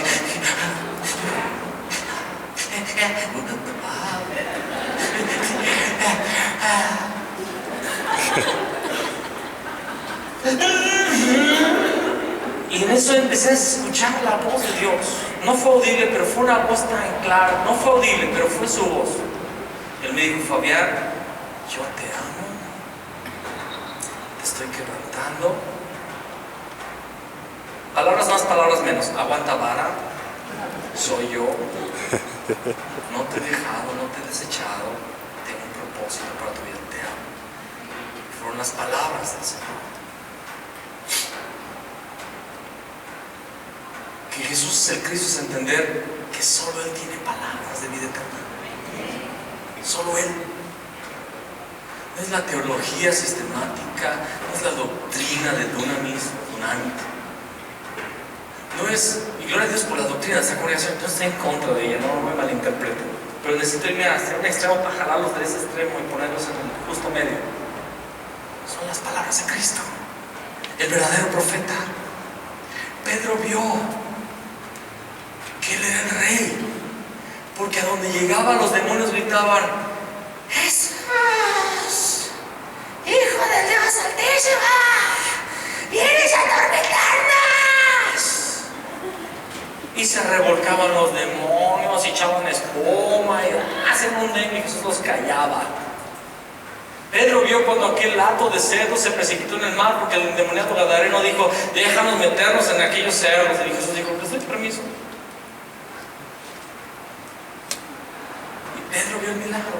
Pedro vio que cuando Jesús llegaba a cualquier lugar, las tinieblas huían. Y él dijo: tú eres el verdadero rey. Pero cuando Pedro vio a Cristo azotado por los soldados romanos, sin abrir la boca, sin defenderse, porque nadie le quitó la vida, Jesús dijo: yo la pongo y la vuelvo a tomar.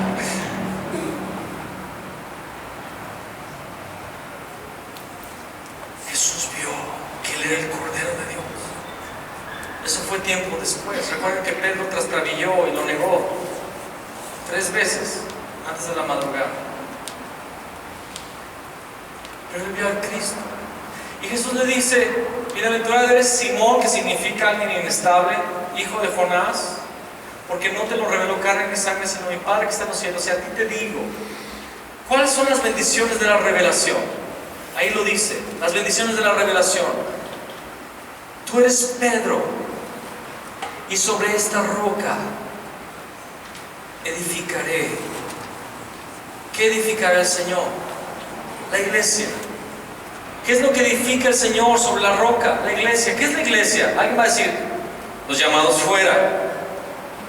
Pero iglesia es una mala traducción del original griego, de las primeras versiones de la Biblia del Nuevo Testamento. Iglesia es una comunidad. Escúchame lo que es iglesia. Es una comunidad que tiene la revelación. Hay muchas iglesias ahí, mormona, pero le decimos iglesia a la iglesia católica, ¿sí o no? Pero ellos no son iglesia. fueron en un tiempo, pero se perdieron. Después del año 315, después del concilio de Nicea, cuando se separaron de la fe en el Mesías.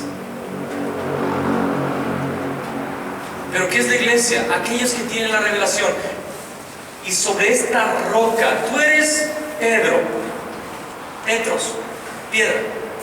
Y sobre esta Petra, que es roca, ¿cuál era la roca de la cual estaba hablando Jesús? La palabra dice que Él es la roca de los siglos. La roca es la revelación de que Jesús es el Cristo. Y en Mateo 7 Jesús contó una parábola que habla de una roca. Dice: la casa fundada en la arena, vienen ríos y vientos y azotan contra esa casa y cae. Pero la casa que está fundada sobre la roca, vienen ríos y vientos y azotan y permanece. La iglesia hoy es campo de fútbol de Satanás, donde Satanás juega y hace escándalos, porque la iglesia gradualmente perdió la revelación. Durante todos los siglos después de la iglesia primitiva ha habido reavivamientos, ha habido surgimientos, ha habido despertamientos que el Espíritu Santo ha hecho en diferentes naciones de la tierra o de forma global. Pero en sí la iglesia fue perdiendo la revelación de que Jesús es el Cristo. Y hasta llegamos a decir Jesucristo sin entender de lo que se trata. Y Jesús le dijo a Pedro sobre la revelación, que esa revelación es una roca de fundamento. Edificará la iglesia.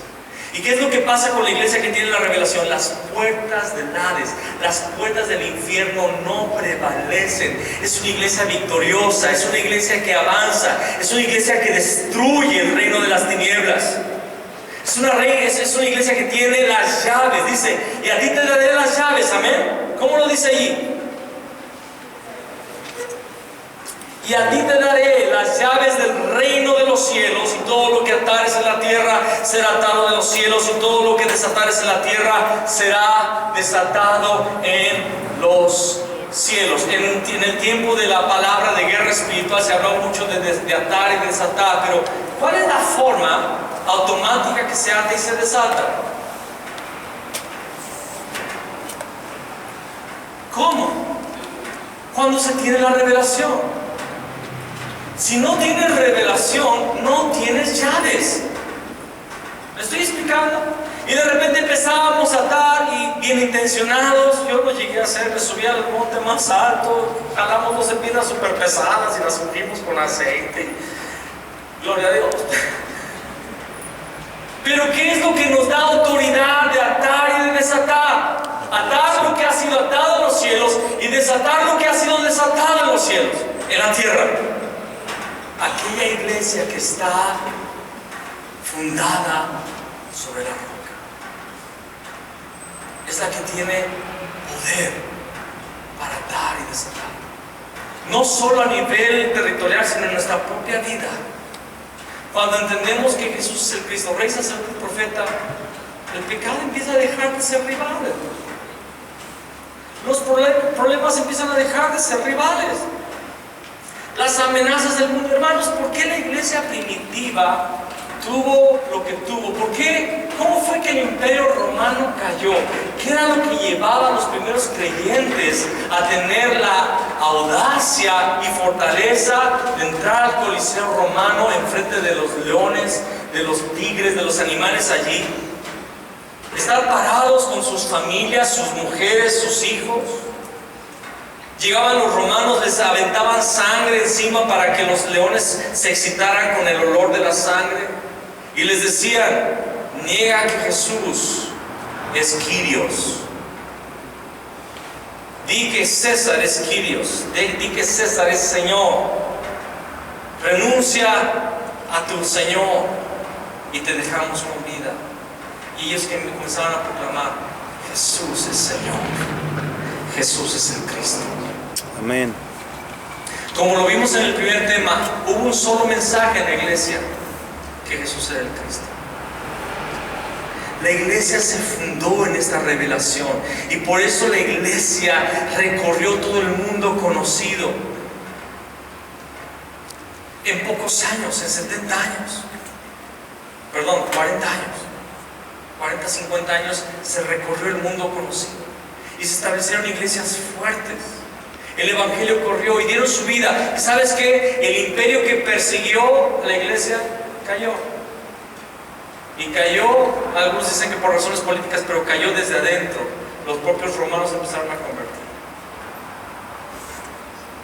Empezaron a ver que Jesús era Señor. Vuelve conmigo al manual, estamos terminando en 6 minutos.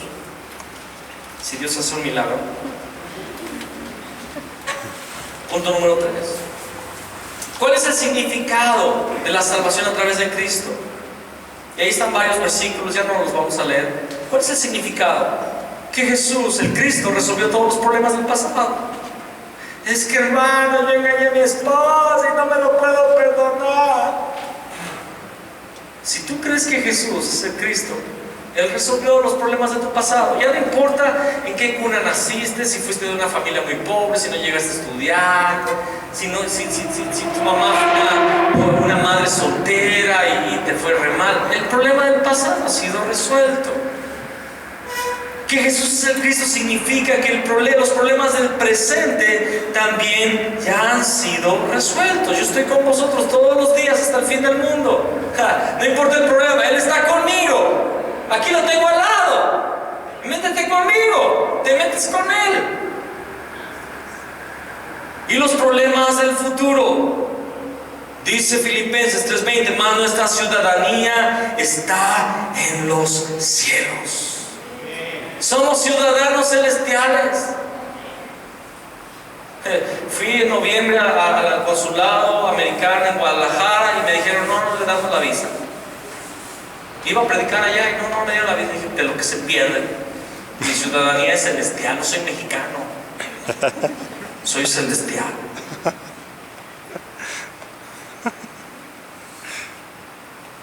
Mira, no sé si tú entiendas esto. Yo soy celestial. Aunque suene raro. Yo no soy leonés. No soy mexicano. Claro que honro a mi nación. Oro por mi nación. No estoy hablando de eso. Pero yo soy celestial. ¿Sabes cómo está escrito el título del libro de Apocalipsis en la versión King James, las versiones pasadas? Las revelaciones, así dice la versión King James, de una versión antigua. Las revelaciones de Juan el Divino. Porque los apóstoles y todos los hijos de Dios que tienen la revelación llegamos a ser parte de su naturaleza divina. Amén. Él resuelve los problemas del futuro y es testimonio, dice aquí, evidencia verdadera. Evidencia verdadera, Efesios 2:7, para mostrar. Busca Efesios 2:7 rápidamente, por favor. Cuando tengas, di amén. Amén. O bosteza por lo menos, pero sabe.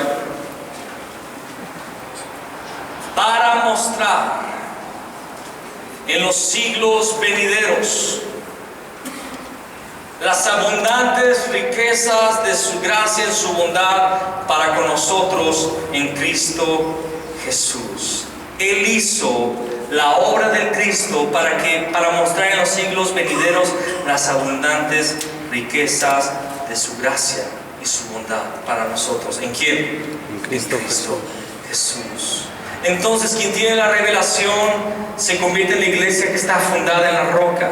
Es una iglesia que tiene autoridad. Es una iglesia que tiene las llaves del reino de los cielos. Y que Jesús es el Cristo, es el tema de la Biblia, es el contenido de la Biblia. Juan 20:31. Y estas se escribieron para que creáis que Jesús es el Cristo y para que creyendo tengáis vida en su nombre. Juan 5:39. Escudriñáis las escrituras, si a vosotros os parece que en ellas tenéis la vida eterna, pero ellas son las que dan testimonio de mí. En Hechos 5:42 dice, y todos los días en el templo y por las casas no cesaban de enseñar y de predicar que Jesús era el Cristo. En la versión Reina Valera dice, no cesaban de enseñar y predicar a Jesucristo, pero el original dice, no cesaban de enseñar y de predicar que Jesús era el Cristo. Eso lo dice Hechos 5:42. Y luego en Hechos 9:22 dice que Pablo mucho más se esforzaba, demostrando por las escrituras que Jesús es el Cristo. Y así por delante, el primer tema que vimos el día de hoy, la iglesia enseñó esto. Entonces termino diciendo esto. Pongan atención, le prometo que termino ya. Una vez un niño le dijo a su mamá, estaban en la reunión, mamá, ¿qué significa cuando el pastor dice en 5 minutos terminamos? Y la mamá voltea y le dice, no significa nada, hijo, absolutamente nada. Entonces en 5 minutos terminamos. A través de los 66 libros de la Biblia debemos enseñar que Jesús es el Cristo. Amén. Amén. Póngase de pie, por favor. Ahorita vamos a tener un receso.